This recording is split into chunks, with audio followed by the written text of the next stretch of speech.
Good evening, everyone. So, what I would like to talk today is about how do we go about extending Sitecore experience database. So, if you've seen the invite, it talks about how can you do personalization and all of this. Unfortunately, I'm not going to talk about it. We don't have the time for it. Just a few slides. Primarily, it would be code walkthroughs. Okay, so for the technical folks, they might find it interesting. Okay, just a refresh. What is XDB? Okay, and I know many of you are aware that XDB came with Sitecore 7.5 and onwards. XDB, I know many people think that XDB is MongoDB, which is not the case, and that's why I put up this slide. XDB is an ecosystem of multiple applications. One is, as you see here, you have your content delivery sites, okay, which basically collect information about your visitors. Okay, and at the end of your visitor session, it stores the visitor information as well as all the interactions about the visitor, the pages that he visited, the goals that he converted, all of those into a NoSQL database, which is MongoDB. And then what you have is a processing server or a data analysis layer, which basically pulls the raw analytics data from MongoDB, does some sort of an aggregation, runs MapReduce algorithms, and pushes it into your SQL Server reporting database. And then you have a Sitecore reporting service which can pull up data from your report, the aggregated data from your reporting database, and presents it on your reporting applications. So this entire ecosystem of your content delivery, your Mongo collection databases, your reporting databases, your aggregation layer, and your reporting applications entirely is called as XDB. That's the experience database. The color differences here are basically the ones that you see in whatever color. This is purple. Those are the Sitecore applications. The rest are non-Sitecore. So this is SQL Server, and that one is MongoDB. So you could run each of the Sitecore pieces on different nodes, or you could club everything and run it in a single node. So you can scale it the way you want it. So given that, what is that I am trying to cover today is basically how do we, number one, on the content delivery side, by default Sitecore, when you register a user, it captures information about the contact, his first name, last name, email addresses. What if I want to capture additional data about the contact and store it into MongoDB? How can I do it? So that is one use case that we'll probably look at. The second is, once you have that data collected in MongoDB, how could I aggregate that data and store it into the reporting database on that additional data that I've captured? Okay, so that's the second use case that we will look at. The third one is, can I build custom reports to show that new aggregated data? So that entire chain we will try to cover. Okay? And if time permits, what I'll also probably try to talk about is how could you capture a contact's external interaction. So let's say he called up your call center and he gave your email address and had some conversation. Can you capture that and bring it back into the collection database so that you can personalize when he comes back later onto the website? So that's number 4. If time permits, I'll probably cover that. So extending a contact. What is a contact? As I said, it's basically a visitor who visits your website. It could be an anonymous user or it could be a known user, okay, who has provided his credentials and his details. So a contact information in Mongo, this is how it would look like. As you see, you can see it has his first name, surname, his address, his email details. All of these are basically by default captured in Sitecore XDB. You also see what is called as an identifier, which is the unique identifier by which you identify the contact. In this case, it's an email address. Now, what does this contact data model contain? Okay, it contains what is called as facets.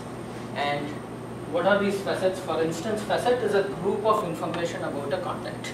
Okay, so in this case, personal is a facet which has 2 attributes called first name and last name. Okay. Likewise, addresses is an facet which has an attribute called what is my preferred address, as well as it has a collection of elements which is basically his address details.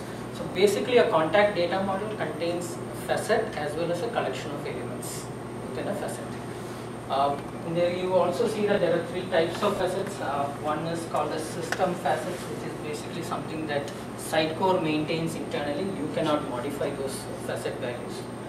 There are standard facets, which are basically something that comes out of the box with Sitecore. What you see here is all standard facets.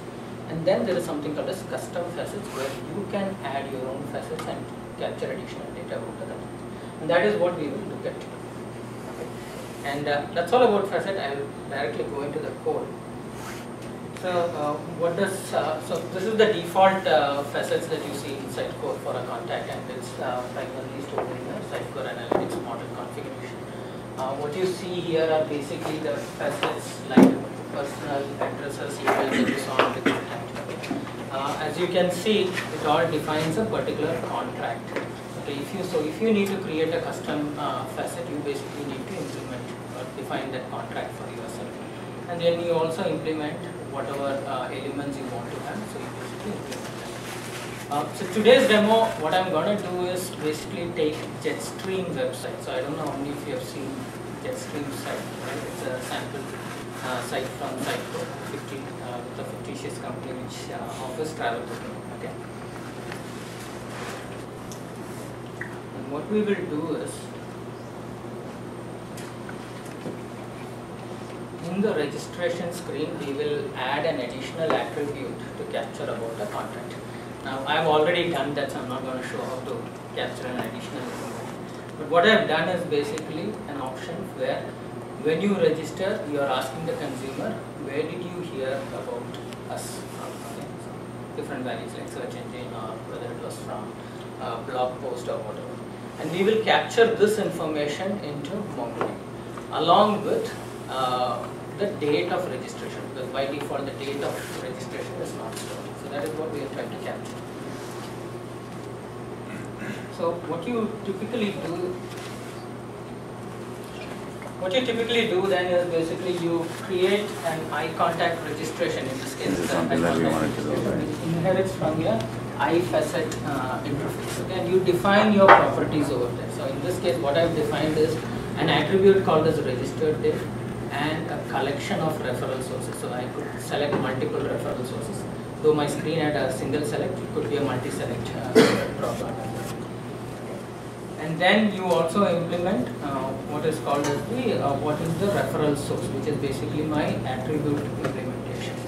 So if I go to MongoDB, so I already have created a, so this is what I am trying to capture. So this is the new facet that I am trying to create called registration info.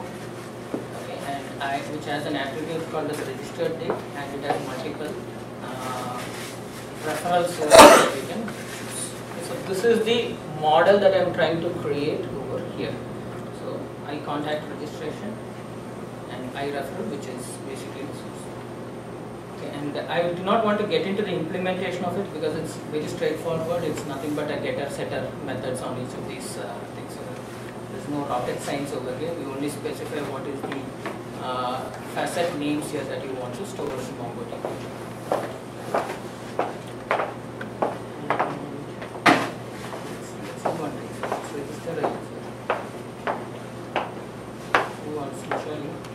Yeah, love to fly here.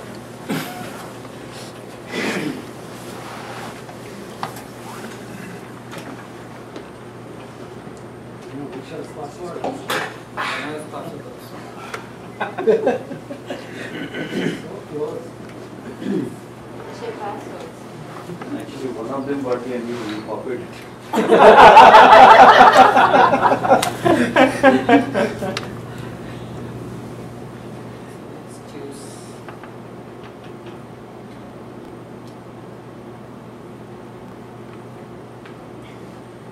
And again, I'm just scraping the surface of what extensions are possible.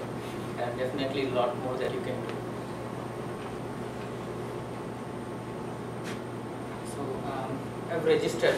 Now, as I told you, this information doesn't get into Mongo until your session is abandoned, right? So your session should have written a page which will basically abandon my session.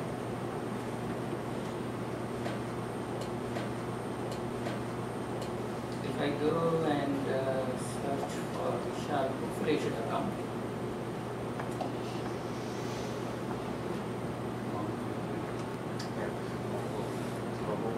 So we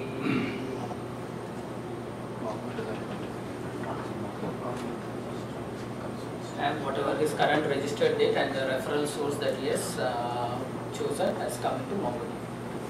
So that's primarily about extending a contact. So you could extend it the way you want it, create your own data model and capture whatever information you have.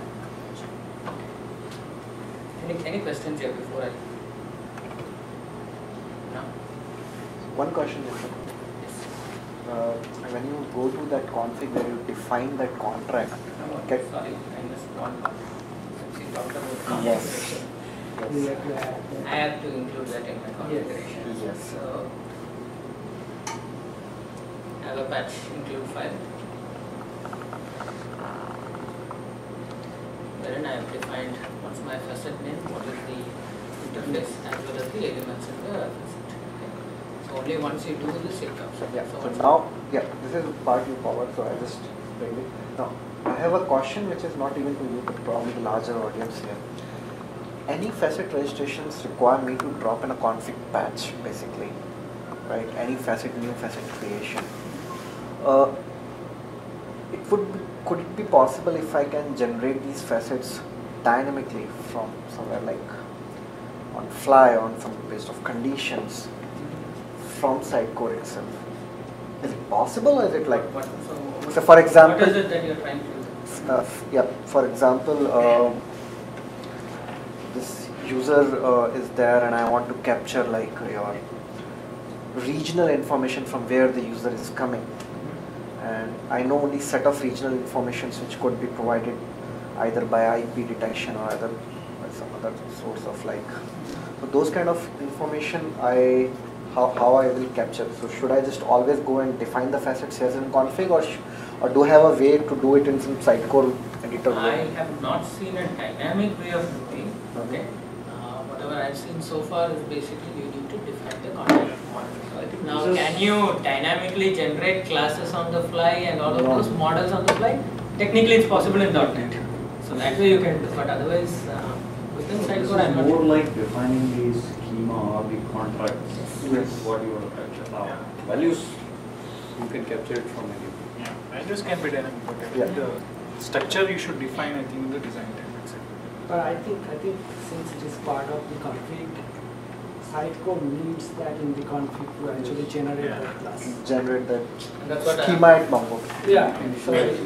yeah. So I think And what you you need want to actually know What I ahead also of time. missed, yeah, what I also missed is, if you look at this code, this is the code when I click on the register button that runs.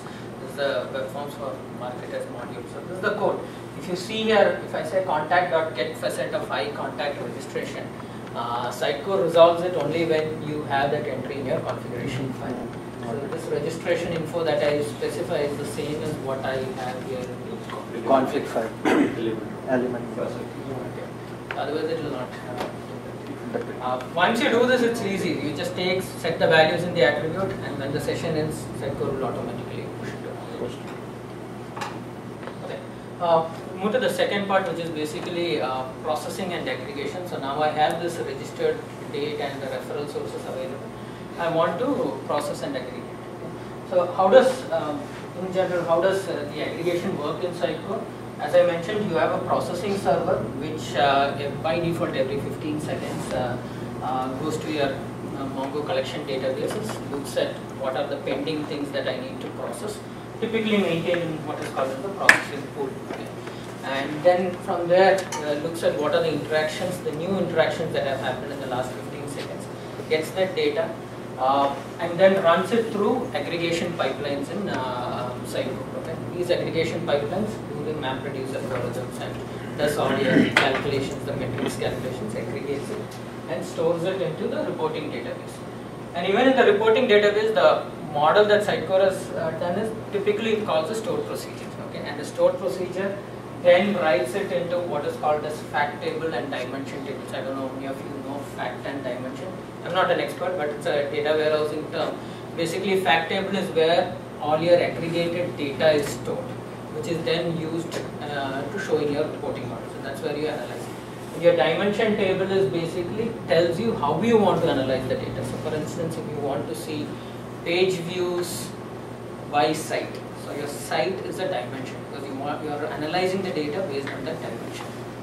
So it stores it into fact tables and dimension tables, and then it has database views which will query against these tables, and that is what is used by your reporting application and reporting service reports. There are multiple approaches for creating your own custom aggregation. I'll probably focus on one approach, which is basically store it in the default reporting tables that Sitecore provides. The second approach is you can create your own tables and store procedures and all of those.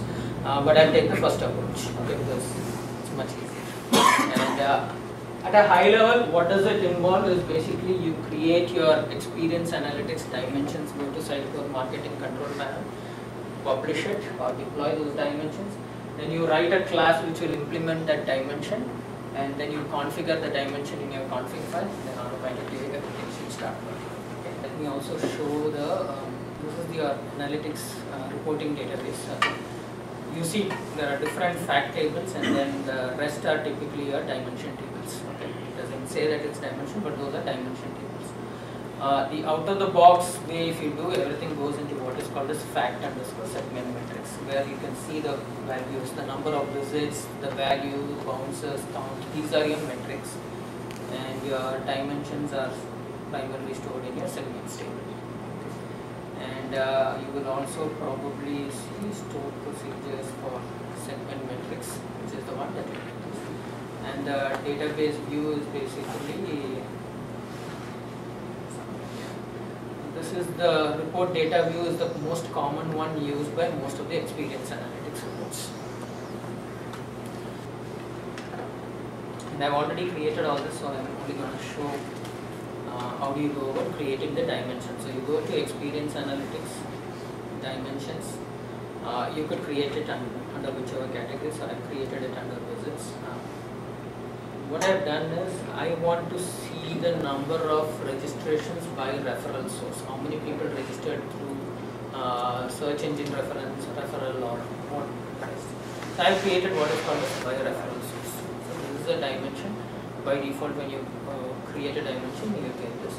What you need to do is, once you do this, go to review, there will be a deploy button. I've already deployed, so that workflow is over, so you won't see it right now here. Once you deploy that, what Sitecore does is makes an entry for that dimension into your segments table. So for this dimension ID, and this ID is nothing but the ID. See that it has already, when I do a deploy, it creates an entry here. This is the first step that you need to do before your aggregation can run.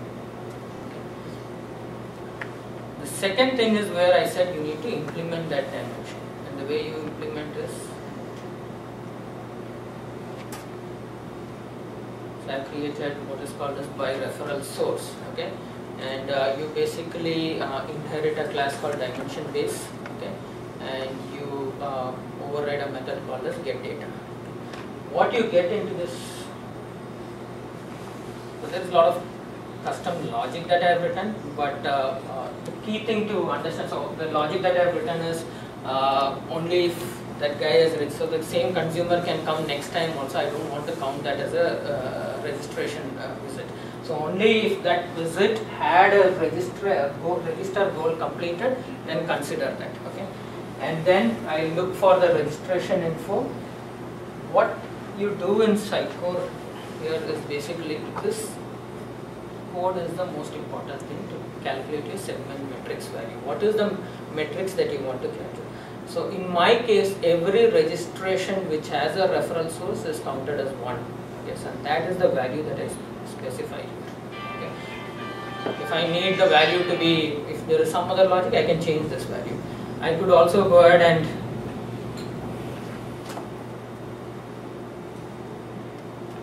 if you see, it has all these values like bounces, count, what's the page views. You can change all of this if you want to do it. And then you basically return what is called as a dimension data, which has the dimension key my dimension key is a referral source, and then the value is all my metrics. Once you do this, you just need to go ahead and configure. The last step, as I mentioned, is configuring that dimension in your config. Once you have done this, you will see that the dimensions are stored in.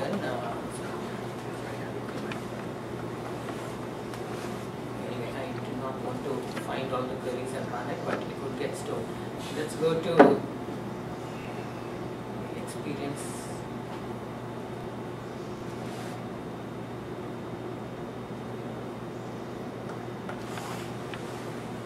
I created a custom report called registration reference.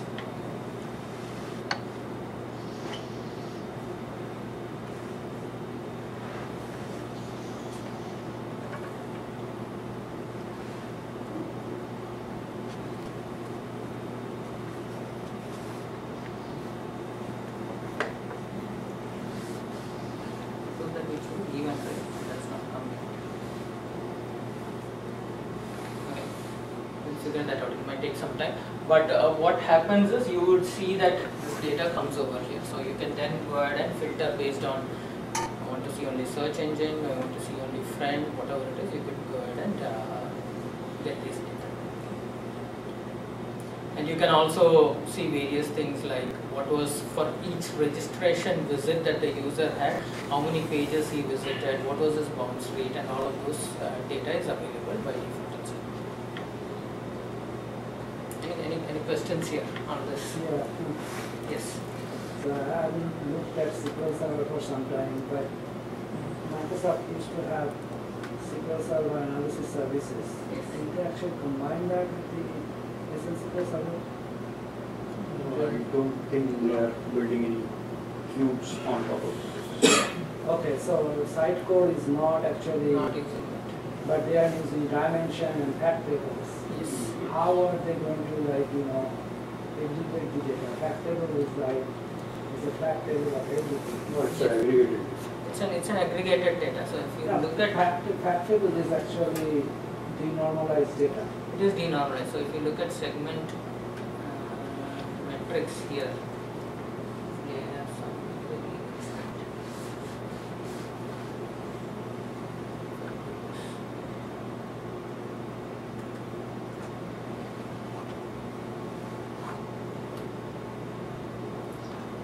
So basically they are running the query on the fly to actually aggregate the data. No, The idea no. When you run the aggregation pipeline, that calculates and stores the aggregated data into this fact table. So if you see here, you will see, for example, this segment. I don't know what that segment is. You will see that there are 11 visits. So from 11 interactions, it is aggregated and stored it into this particular data. Okay. So it is an aggregated data that is being stored. And that aggregation is done by your cross-site processing aggregation pipelines. So it's the aggregated data that is getting stored and denormalized, as you said. Yeah. The analysis side is like the cube. Cube is actually the next step. Fact table keeps all the data. You define the dimension. You run the query, and you create the cube. And cube is what actually you report, you use for the reporting. Yeah. That's not the concept. That's not the concept here in Okay. Sitecore. I wonder why they. See, MongoDB itself has a concept of aggregation and all. I think they have built a similar concept inside core on top of MongoDB. So you can create your own aggregation pipeline. Okay. All right. Thanks. The second approach which I talked about is basically you creating your own custom fact and dimension tables. So if you see most of the others, segment metrics is the default table, but you also see there are a lot of other fact tables that Sitecore has created for downloads, number of failures, page hits, and all of those. So I've created something similar called registration referrals here. Okay. I've also created a dimension for reference sources, and then you also can create all the stored procedures for the same, which basically inserts into that table. So I've done that. I will not get into the details, but at a very high level, the way you do that, let's approach you, and I can share this code later if anyone is interested. Yes, please. Is basically you define a class for each dimensions and each fact. So there is a dimension class that you create and a fact class that you create, and then you have a custom pipeline which you need to hook into your aggregation pipeline. So that's the way this one works. And again, the rest of the logic is same. Basically, you calculate the metrics and all of those. The key thing is whatever is registration referrals is my table that I would have created. So everything is based on naming conventions. Okay, so I need to have a table called fact underscore registration reference. So you need to map all of this in configuration. What is the stored procedures to be used? What is the table value parameter that I use? All of those you mentioned, and based on the same name that you use here, registration reference, it will automatically store it into that. So I have both running, so my data would have gone into both the tables actually. So that's possible as well. How do we build custom experience analytics reports? The one that I showed you.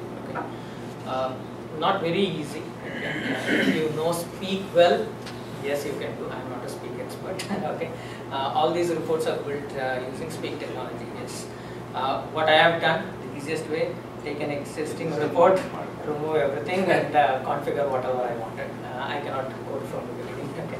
But at a high level, what you do is basically create the dimensions in marketing control panel, which I just showed you. You design the report using Speak and Sitecore logs in Visual Studio. Sitecore comes with a set of renderings for different kinds of charts, line chart, bar chart, and all of those. Add whatever renderings you want. And then you associate a data source for each of these renderings, and the data source you then configure for each of the data source what metrics and dimensions you want to show, and then automatically it should come out. Okay. And I'll very quickly show how I had done that. And your report definitions are in your core database in Sitecore. Core, Sitecore, client applications, and under experience analytics. Okay, so as you would have seen, I had added the report under what is called as acquisition and registration reference. So basically under acquisition, registration. See your presentation on your chat. So as you see, I had created this report called registration reference, and it's under acquisition channel. So if you go to my Visual Studio, under the core database, you will see client applications, acquisition, I have a registration reference. I basically took the referring sites report, did a duplicate, created, and removed whatever. And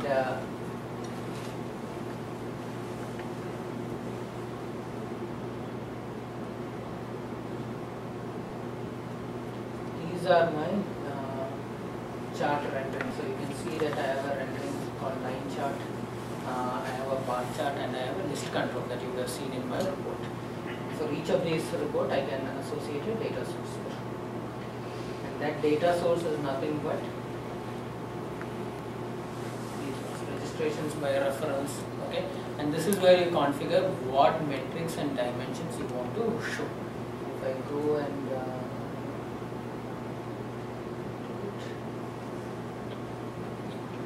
so I can specify the report title, everything, and I can say what metrics I want. So I have said I need a count, and for what dimension, I have said under my dimensions. So whatever I had created here, I added that over here. We opening them in Sitecore Rocks. Yeah, in the Sitecore Rocks.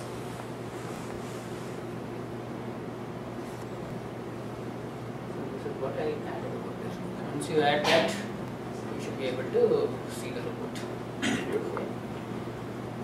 I talked about the fourth one, which is basically capturing and contacts external interactions. Okay, so let's say you called up your call center, or you bought something at your retail store and you have that information. How do you go about capturing it? Primarily, what you do is basically you register what is called as an outcome programmatically. So Sitecore provides what is called as outcomes in marketing control panels. If you've seen that. marketing control panel, you will see this various outcomes. And you basically just need to, it's a very simple API. You will see this in, I have a crm.asp. So right now it is in my Jetstream application itself for the sake of simplicity. But typically it won't be that application, it could be a CRM application or some other application. Okay? You basically get the contact. So let's say the consumer is calling and saying that my email ID is this. He provides this identifier. How do you use the contact repository, get the contact detail, and register an outcome? Register an outcome program ID. Once you register, you will see that outcome coming against that consumer in your outcomes table.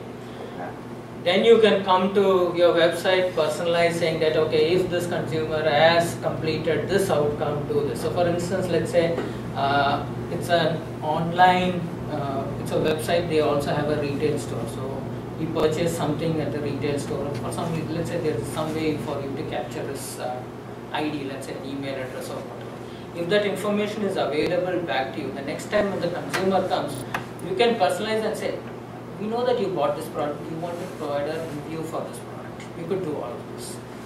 So I know people have not explored offline interactions, but that's possible inside. I think that's all I had. The last slide is some references that I used for this entire session. Okay, how do you go about extending?